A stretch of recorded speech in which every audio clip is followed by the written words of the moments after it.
I get a lot of comments on my Instagram videos about sobriety and, my backstory into it. So I thought I'd take the time to sit down and have a really casual conversation and coffee with you and, talk about drugs and alcohol. So my story kind of starts when I was about 12 years old. My older brother, he loved drinking and drugs, and he gave me my first bong. I fucking loved it. It was great. And that kind of just pushed me into this trajectory of getting fucked up through my whole teenage phase. 14, 15, 16, I was known as, in school, I was known as this kid who just loved drinking goon, box wine. And I was known as a kid who was fucked up and loved, and was a drunk as a 15-year-old.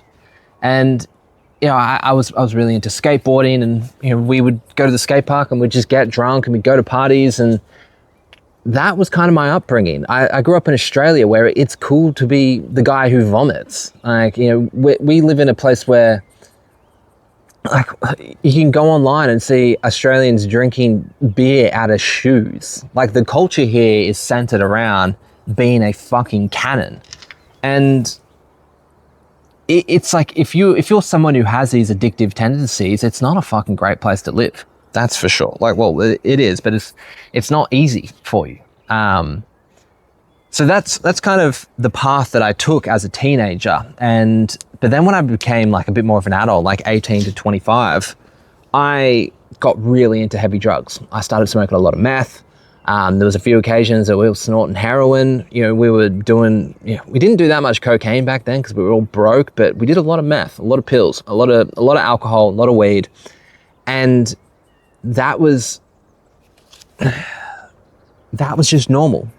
And you don't know that it's not normal because you center yourself around these group of friends who also do the exact same things. So it's a friendship group of no judgment because you don't know any different. They're getting fucked up, you're getting fucked up, you just think it's normal.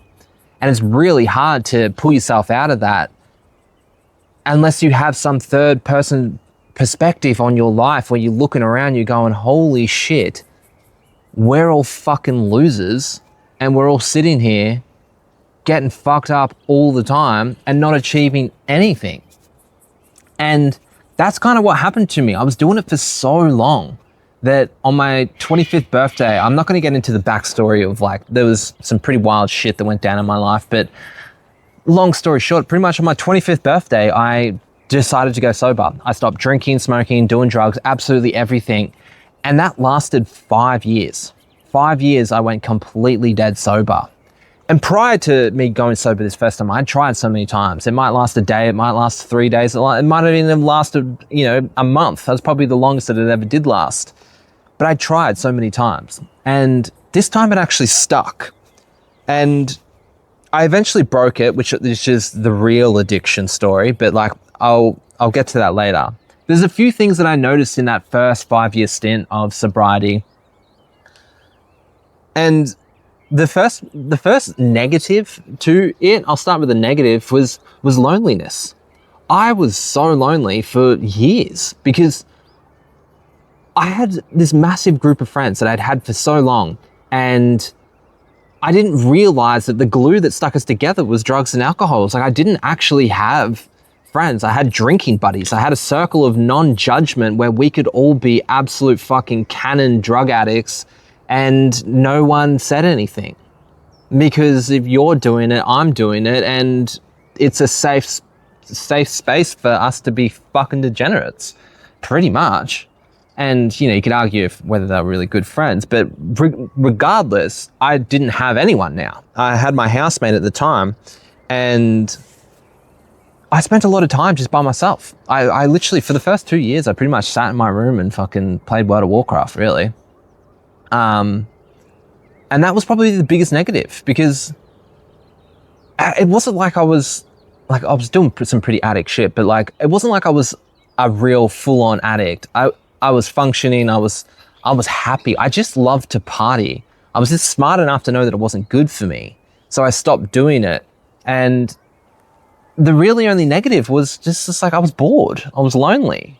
But then there was a lot of positives, and that were the positives were the things that actually kept me going. Because like the first positive straight up was I had money for the first time in my life.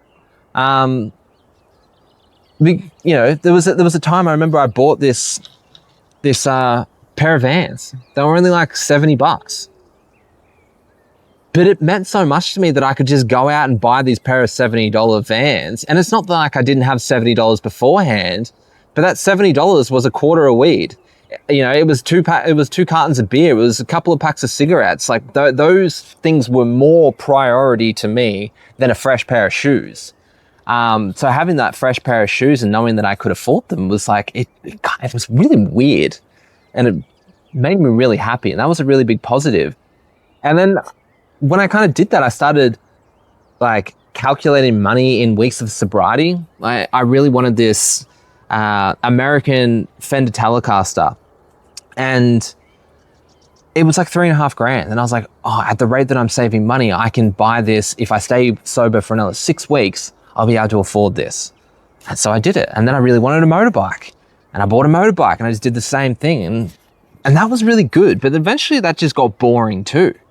And so I got to my 5 years, and I wanted to get fucked up again. And I'd built a lot of good habits in this time. So in that 5 years, I dove really heavily into Muay Thai. I really love Muay Thai.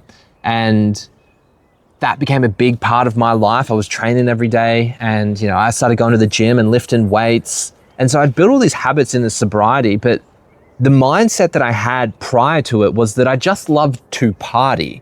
I didn't ever consider that I was an addict. I was just like, I love to party. It's so much fun. I'm just doing too much of it, so I'll stop. And so when I got to the 5 years of sobriety, I kind of was like, well, fuck it. Like, I've done it for 5 years. Like, let's just not party as much. And I did that. I went and had a drink. And let me tell you, within a month, I was straight back in the exact same fucking position. I was smoking meth, I was drinking, I was doing drugs, I was fucking buying bags of coke because I had more money, and I was just doing the same old dumb degenerate shit, except I was older now. I had more responsibility, I had more problems, I had things like the ATO coming for me and shit like that, just adult problems. But I kind of caught onto it pretty quickly, and I was like, oh fuck, what am I doing? Let's go back sober. And I did. And I lasted for another year doing that. And in that time, I had also built this business. It was a media agency, and it was my world. I fucking loved it. And that kind of came all crumbling down on me. And that was the moment that I turned into an actual addict. And when I say actual addict, what I mean by that is I turned into someone who was secretive, someone who was doing things not to party, but to function, and had built a little second identity that no one knew about. And that was the problem. That was when I realized that, oh fuck, you are actually an addict. And essentially, when I lost that business, I started driving trucks. I started driving this garbage truck, and you know, I had a bit of an ego problem as well, because I went from wearing fancy washes, driving around in a Mercedes Benz, and having this fucking cool media agency to now I pick up your garbage, and it was like the death of the ego. I was like, fucking look what I've become. By the way, driving a garbage truck is actually a grouse job. It's actually really good. I quite enjoyed it, to be honest. But I went from being, some fucking loser hotshot to this garbo who was drinking and smoking and doing drugs.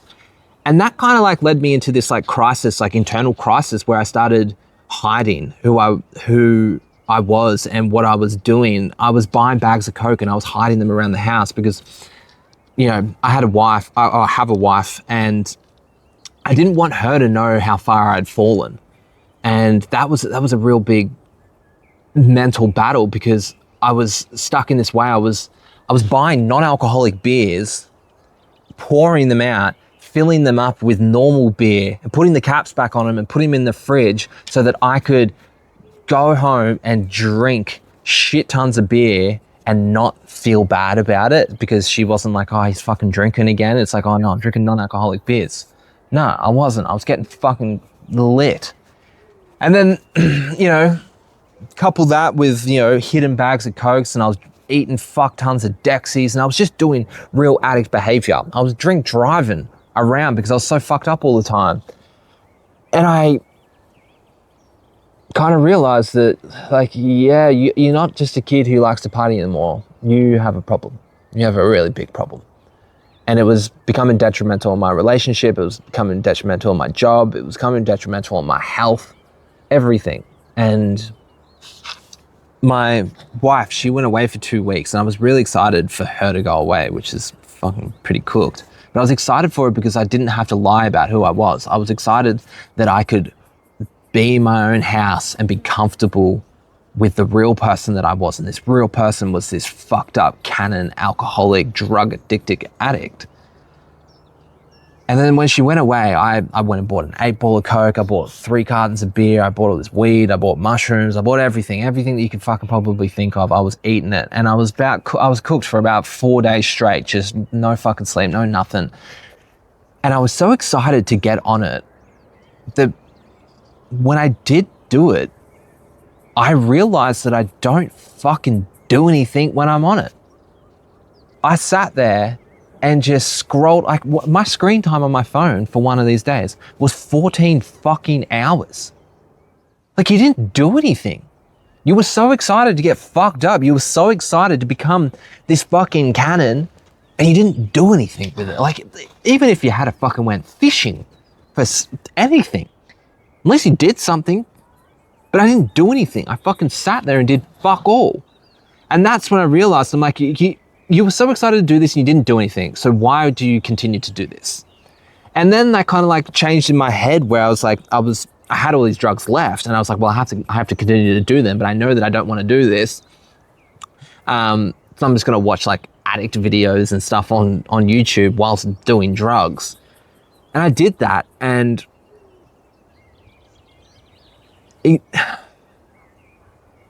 something changed in my brain.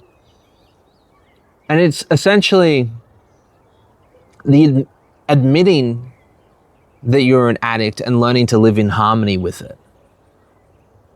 I don't know why I didn't admit it. I was constantly fighting the battle of, nah, you can be the person who can have, you know, 1 or 2 beers and call it a day, but you're not. You're the person who 1 is too many and 1,000 is not enough. That is who you are. And admitting that, but then learning to live in harmony with it, made it easier for me to move forward and stop. And I proudly sit here today knowing that I am never, ever, ever going to drink or do drugs ever again. I can't, because I admitted that I can't. Where before, when I was 25 and I went sober, I was a kid. I just liked to party. But this time, at 32 years old, when I went sober, it wasn't I like to party. It was, no, you are an addict. You are secretive. You are living a double life. And that was enough to completely change the trajectory of my life. Which leads me into like my last point, is that if you are struggling with addiction, only you can decide to move forward. And unfortunately, I can only speak from my own experience. And the way that I did it is I had to hit rock bottom. I had to hit rock bottom and realize that rock bottom had a fucking basement, and go down there for me to actually crawl the fuck out and become the man that I'm meant to be. Because I was not a man that I admire. But today, as I sit here now, I am a man that I admire. I am back fighting Muay Thai. I'm back in the gym. I am healthy. I eat well. I walk my dog every fucking day for, God, she's a border collie and she goes so far. But these things make my life have fulfillment. These things bring me joy because I admitted that I had a problem. And it sounds so simple and it's easier said than done. But I don't think a lot of people admit it. I think a lot of people blame their circumstances, their life, their, things that have happened to them, their upbringing, their parents, their family, their friends. But at the core of it, it is selfish behavior, and it is you. You are actually the problem. And it sucks. It does. Because addiction is not a problem. It's a solution to a problem that you have. But it's the wrong solution, is the thing.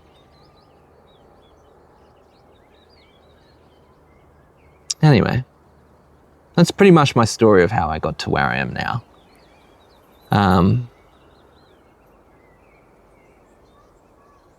I hope if you are struggling with something that you find value in this, and I hope that you find the right resources that you need to get out of that basement, crawl up to rock bottom, and then start crawling out into a better life, because it's worth it. It really is. Anyway, my name's Switch Stevens. Thanks for having a coffee and a chat with me.